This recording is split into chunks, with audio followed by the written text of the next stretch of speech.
खुश हो जाएं? जोर से। भाव, भाव, टमाटर क्या भाव? वही वाला भाव। भगवान को खुश करना है तो एक उपाय है। एक बार क्या हुआ कि एक सेठ के मुनीम जगन्नाथ जी जा रहे थे, तो सेठ जी ने 100 रुपए दिए मुनीम को। कहा मुनीम जी ये 100 रुपए ले लो और जगन्नाथ जी जा रहे हो तो जगन्नाथ जी को चढ़ा देना। अब मुनीम जी चले, जगन्नाथ पहुंचे तो वहां मंदिर के बाहर कुछ साधु लोग कीर्तन कर रहे थे। तो कीर्तन करने वाले साधुओं को बड़ी भूख लगी थी, कोई भोजन की व्यवस्था नहीं थी। तो ये मुनीम जी को लगा कि मेरे पास सेठ जी के 100 रुपए हैं, कहा है उन्होंने कि जगन्नाथ जी को चढ़ा देना, परंतु जगन्नाथ जी क्या करेंगे पैसों का? ये साधु संत भूखे हैं, यदि इन्हें भोजन मिल जाए तो सही सेठ का पैसा सही जगह चला जाएगा। तो मुनीम जी ने वो सारे संतों को भोजन करा दिया और खरीद करके बढ़िया भोजन कराया। तो भोजन का बिल बना 98 रुपए का। कितने रुपए का बिल बना? 98 रुपए का बिल बना। 98 रुपए का संत भोजन कर गए, आशीर्वाद देकर मुनीम को चले गए। अब कितने रुपए बचे? 2 रुपया ले जाके मुनीम जी ने जगन्नाथ जी को चढ़ा दिया। हे जगन्नाथ जी, ये सेठ जी ने 100 रुपए भिजवाए थे, 98 खर्च हो गए संतों की सेवा में, 2 बचे हैं, ये 2 रुपया आप स्वीकार करो हमारे सेठ जी की तरफ से।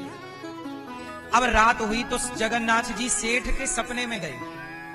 सेठ जी जिन्होंने 100 रुपए दिए थे मुनीम को, तो सेठ सोए रात को, तो जगन्नाथ जी आए और सेठ से कहा, सेठ तेरे 98 रुपए पहुंच गए मेरे पास, बस 2 रुपए नहीं पहुंचे। तूने 100 रुपए दिए थे पर 2 रुपए नहीं पहुंचे, 98 पहुंच गए, कितने नहीं पहुंचे? 2 रुपए नहीं।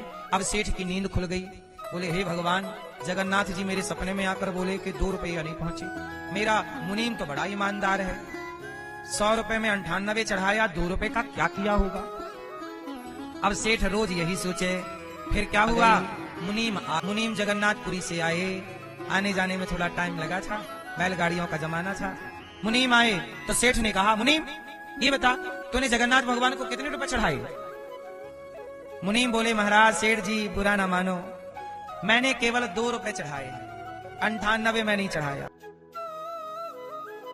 सेठ बोला, क्या उल्टा बोल रहा है? जगन्नाथ भगवान तो मेरे सपने में आकर बोले कि केवल 98 रुपए चढ़ाया, 2 नहीं चढ़ाया, क्या बात है?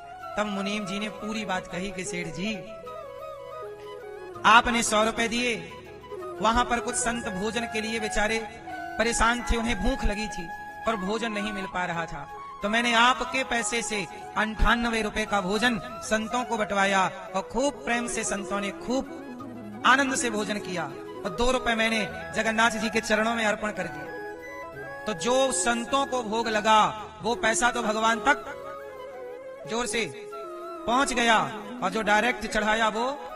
इसका मतलब है कि भगवान को खुश करना है और भगवान को पैसा चढ़ाना है, तो किसी साधु संत भूखे प्यासे को जब आप भोजन कराते हैं तो वह धन जो भोजन में खर्च हुआ है वह धन भगवान तक पहुंच जाता है।